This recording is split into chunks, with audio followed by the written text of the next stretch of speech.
Hello student, आज हम लोग फिजिक्स क्लास 10th चैप्टर 3 करेंगे। मानव नेत्र, वायुमंडलीय अपवर्तन और वर्ण विक्षेपण। आइए देखते हैं। इसका फर्स्ट क्वेश्चन है कि आइरिस का क्या कार्य है। तो आइरिस का कार्य नेत्र में प्रकाश की मात्रा का नियंत्रण करना है कि आँख में कितना प्रकाश की कितनी मात्रा प्रवेश करनी चाहिए या नहीं करनी चाहिए, ये देखने का काम कौन करता है? आइरिस। तो आइरिस किसे कहते हैं? तो मान लीजिए ये आँख है। आँख का जो काला भाग होता है बीच में एकदम काला, ये ब्राउन भी किसी किसी का होता है, आइरिस हो गया। फिर बाहर से होता है एक हल्का ब्राउन, तो ये बीच वाला जो भाग है वही आइरिस है। तो आइरिस का जो काम है वो प्रकाश की मात्रा को नियंत्रण करने का काम करता है। तो याद रखना है कि आइरिस का कार्य नेत्र में प्रकाश की मात्रा का नियंत्रण करना है, बस इतना ही लिखना है। नेक्स्ट क्वेश्चन है कि नेत्र की समंजन क्षमता से आप क्या समझते हैं।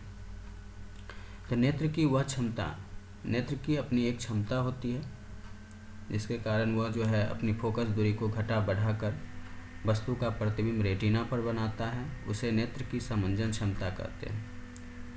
ये नेत्र लेंस जो है, यानी मानव के आँख में जो अंदर में उत्तल लेंस लगा रहता है उसे हम नेत्र लेंस कहते हैं। वो उसे किसी का डायरेक्शन या किसी को कहने की ज़रूरत नहीं है, वो अपना काम खुद करती है। जब दूर देखना हो तो वस्तु का फोकस, या फिर नज़दीक देखना हो तो तुरंत फोकस को घटा लिया फिर बढ़ा लिया, ये अपने आप होता है। तो नेत्र की वह क्षमता जिसके द्वारा वह अपनी फोकस दूरी को घटा बढ़ाकर किसी वस्तु का प्रतिबिंब रेटिना पर बनाता है, तो उसे नेत्र की सामंजन क्षमता कहते हैं। यही काम जब नहीं कर पाता है आँख, यानी खुद से फोकस दूरी को घटा बढ़ा नहीं पाता है, तब दोष हो जाता है, तब नेत्र में क्या हो जाता है? दोष हो जाता है। लेकिन अगर स्वस्थ आँख है तो वह अपनी फोकस दूरी को स्वतः ही घटा बढ़ाकर किसी भी वस्तु का प्रतिबिंब रेटिना पर बना लेता है। तो नेत्र की यही क्षमता क्या कहलाती है? समंजन क्षमता कहलाती है। नेक्स्ट क्वेश्चन है कि स्पर्श दृष्टि की न्यूनतम दूरी से आप क्या समझते हैं। तो याद रखना है कि नेत्र की जो है स्पर्श दृष्टि की न्यूनतम दूरी जो है 25 सेंटीमीटर है। मतलब आँख जो है 25 सेंटीमीटर की दूरी को सबसे नज़दीक, एकदम नज़दीक अगर देखना हो तो आँख 25 सेंटीमीटर तक की नज़दीक वस्तु को स्पष्ट देख सकती है और आँख में दर्द नहीं होगा। 25 से कम दूरी को भी देख सकते हैं, 20 सेंटीमीटर को भी देख सकते हैं, 15 सेंटीमीटर को भी देख सकते हैं, लेकिन आँख में असर होने लगेगा और आँख में दर्द उठ जाएगा। इसलिए 25 सेंटीमीटर जो है एकदम सही है नज़दीक, और दूर बिंदु तो अनंत होता है। तो वह न्यूनतम दूरी जहाँ तक की वस्तु को आँख स्पष्ट देख सकता है उसे स्पर्श दृष्टि की न्यूनतम दूरी कहते हैं, और कोई दिक्कत भी नहीं होता है, क्योंकि 25 सेंटीमीटर से अगर कम होता है दूरी तो आँख में दर्द हो जाएगा और पानी चलने लगेगा आँख से। तो याद रखना है स्पर्श दृष्टि की न्यूनतम दूरी 25 सेंटीमीटर है। नेक्स्ट क्वेश्चन, दूर बिंदु और निकट बिंदु क्या है। तो दूर बिंदु क्या है? तो वह दूरस्थ बिंदु जहाँ तक नेत्र साफ साफ देख सकता है उसे नेत्र का दूर बिंदु कहते हैं, और नेत्र का दूर बिंदु क्या होता है? अनंत होता है। याद रखना है। निकट बिंदु वह न्यूनतम बिंदु जहाँ तक नेत्र साफ साफ देख सकता है उसे निकट बिंदु कहते हैं, और नेत्र के निकट बिंदु जो है 25 सेंटीमीटर है। अब आते हैं दृष्टि दोष। इम्पोर्टेंट क्वेश्चन है, हर बार क्वेश्चन पूछने की संभावना रहता है दीर्घोत्तरीय में, या फिर 2 नंबर में भी एक क्वेश्चन इससे दे दिया जाता है, क्योंकि 3 दोष होता है, 3 दोष में से कोई एक दोष दे देता है 2 नंबर में, या फिर अगर दीर्घोत्तरीय में पूछना हो तो पूरे पूछ देता है कि दृष्टि दोष क्या है, कितने प्रकार के होते हैं। तो नेत्र का वह दोष जिसके कारण नेत्र निकट या दूर की वस्तु को साफ साफ नहीं देख पाता उसे दृष्टि दोष कहते हैं। ये 3 प्रकार के होते हैं। नेत्र दोष जो होते हैं वो 3 प्रकार के होता है। ये देखते हैं। सबसे पहला है निकट दृष्टि दोष। नेत्र का वह दोष जिसमें निकट की वस्तु स्पष्ट दिखाई देती है। ध्यान रखना है, निकट दृष्टि दोष में निकट की ही वस्तु दिखाई देगी और दूर की वस्तु दिखाई नहीं देगी, उसे निकट दृष्टि दोष कहते हैं। तो निकट दृष्टि दोष में कौन सा वस्तु दिखाई देगा? तो निकट का ही वस्तु दिखाई देगा और दूर का वस्तु दिखाई नहीं देगा, उसे निकट दृष्टि दोष कहते हैं। निकट दृष्टि दोष होने के 2 कारण हैं। पहला तो नेत्र लेंस और रेटिना के बीच की दूरी का बढ़ जाना है, लेंस और रेटिना के बीच की दूरी का बढ़ जाना है, और दूसरा है नेत्र लेंस की फोकस दूरी का घट जाना। यानी फोकस दूरी घट गया तो निकट दृष्टि दोष हो गया, और फोकस दूरी बढ़ गया तो दूर दृष्टि दोष हो गया।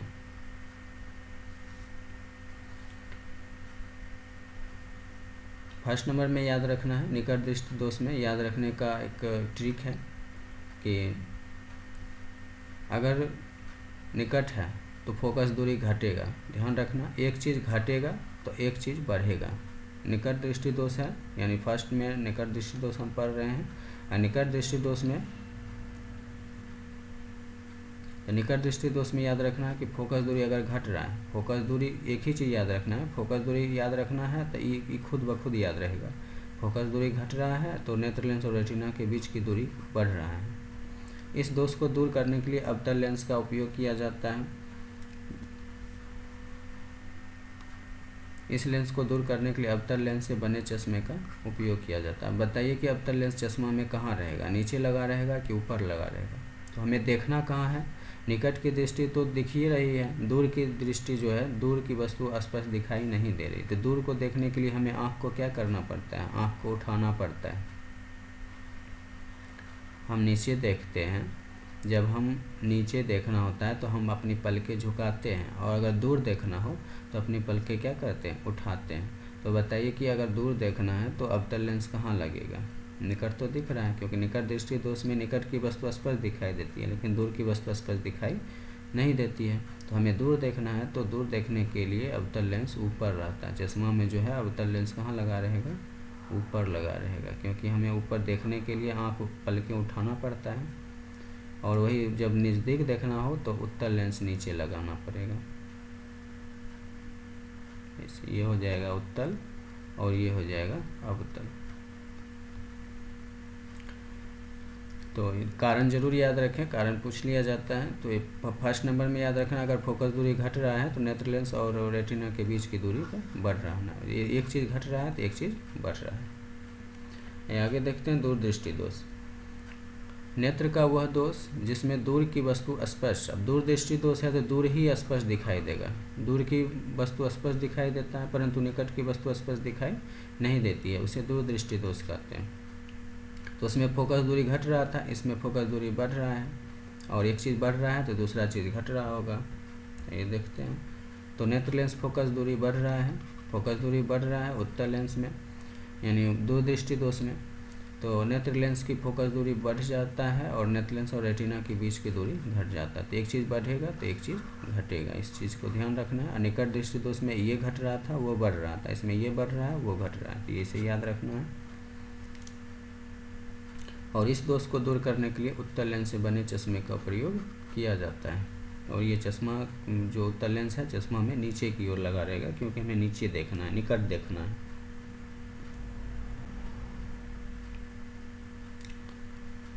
आइए, तीसरा दोष है जरा दूरदर्शिता। नेत्र का वह दोष जिसमें निकट तथा दूर की वस्तुएं स्पष्ट दिखाई नहीं देता है, उसे जरा दूरदर्शिता कहते हैं। यह दोष अधिक उम्र वाले लोगों को होता है।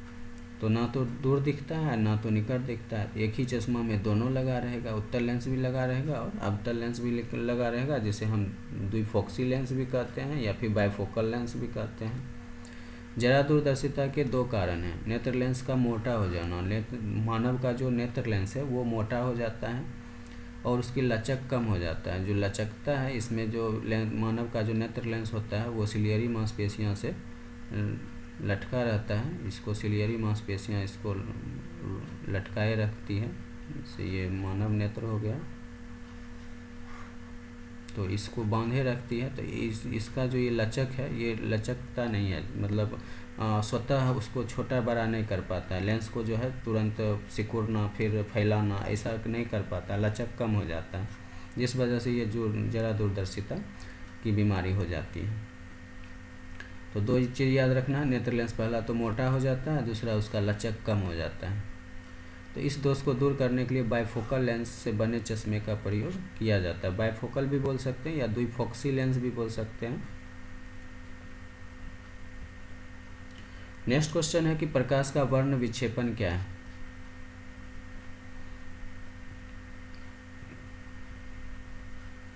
जब श्वेत प्रकाश यानी वाइट लाइट यानी सूर्य से निकलने वाली प्रकाश को हम श्वेत प्रकाश कहते हैं। जब श्वेत प्रकाश को एक प्रिज्म से होकर गुजारा जाता है, एक प्रिज्म होता है, त्रिभुजाकार प्रिज्म होता है, और इससे जब किरणें आती है, सूर्य की प्रकाश किरणें आती है तो इधर 7 विभिन्न कलर में बाहर निकलता है। तो जब श्वेत प्रकाश को एक प्रिज्म से गुजारा जाता है तो यह विभिन्न रंगों में बढ़ जाती है। तो ये मात्र यहाँ जो है ये यहाँ पर 7 हो जाएगा। जब श्वेत प्रकाश को एक प्रिज्म से गुजारा जाता है तो यह 7 विभिन्न रंगों में बट जाता है। प्रकाश इस तरह 7 रंगों में बटना प्रकाश का वर्ण विक्षेपण कहलाता है।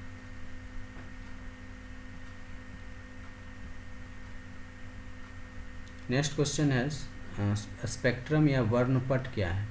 श्वेत प्रकाश को एक प्रिज्म द्वारा जब एक पर्दे पर प्राप्त किया जाता है, उसी प्रकाश को कहाँ प्राप्त कर लिया जाता है, पर्दे पर प्राप्त कर लिया जाता है, तो यह 7 विभिन्न रंगों की एक पट्टी का निर्माण करता है। तो एक पट्टी के रूप में दिखाई देता है जिसे स्पेक्ट्रम या फिर वर्णपट कहते हैं।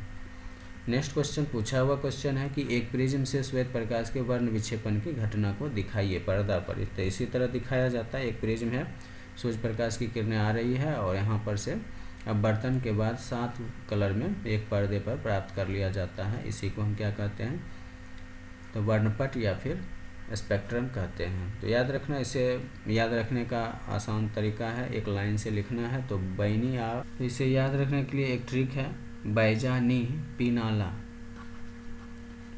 बैजानी पीनाला।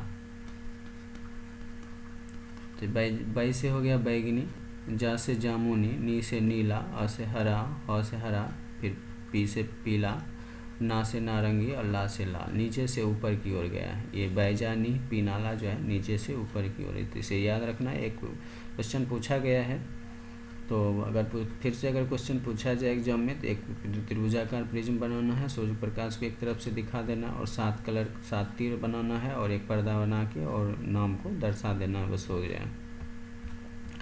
नेक्स्ट क्वेश्चन देखते हैं, इंद्रधनुष क्या है। आप सभी ने कभी ना कभी इंद्रधनुष देखा होगा, या तो फिल्म में या फिर रियल में। तो ये देखते हैं कि ये जो घटना होता है वर्षा के दिनों में होता है और पहाड़ी इलाका में ज़्यादा देखने के लिए मिलता है। वर्षा समाप्ति के बाद वायुमंडल में लटके जल बूंदों पर, यानी जब बारिश होती है तो कुछ ना कुछ बूंद जो है वायुमंडल में लटके रह जाता है। जैसे बादल हो गया, बादल तो रहता है हमेशा वायुमंडल में, तो उसी में कुछ बूंद लटके रह जाता है। तो जल बूंदों पर सूर्य की, जब इसी बूंदों पर क्या होता है, सूर्य प्रकाश की किरण पड़ती है तो अपवर्तन के कारण आकाश में रंगीन अर्धवृत्ताकार चाप का निर्माण होता है, जिसे क्या कहते हैं, इंद्रधनुष कहते हैं।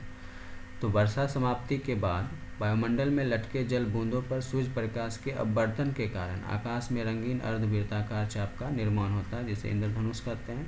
याद रखना, इसके भीतरी कोर में बैगनी रंग होता है, हम देखे थे, नीचे में बैगनी होता है और सबसे ऊपर जो होता है वो लाल रंग होता है।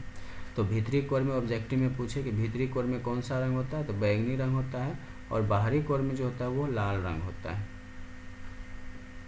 ये नेक्स्ट क्वेश्चन है, वायुमंडलीय अपवर्तन क्या है। तो वायुमंडल के भिन्न भिन्न परतों से होकर प्रकाश के अपवर्तन की घटना को क्या कहते हैं, वायुमंडलीय अपवर्तन कहा जाता है। हम जानते हैं कि वायुमंडल में ढेर सारे परतें हैं, जैसे कि जल बूंद हो गया, गैस के कण हो गए, उसी तरह धूल कण हो गया, कोहरा, कुहासा, बहुत सारे परतें होती है। इस सब परतें से होकर प्रकाश गुजरती है, तो प्रकाश का जो है छितरन होता है, मतलब को थोड़ा सा विचलन हो जाता है, कुछ प्रकाश इधर कुछ प्रकाश उधर भागता है। उससे टकराने के बाद, उन परतों से टकराने के बाद प्रकाश का अपवर्तन होता है और भिन्न दिशा में वो क्या करता है, छितर जाता है, यानी भाग जाता है। तो उसी को हम क्या कहते हैं, वायुमंडलीय अपवर्तन कहते हैं। तो नेक्स्ट जो है क्वेश्चन है अगले वीडियो में देखेंगे।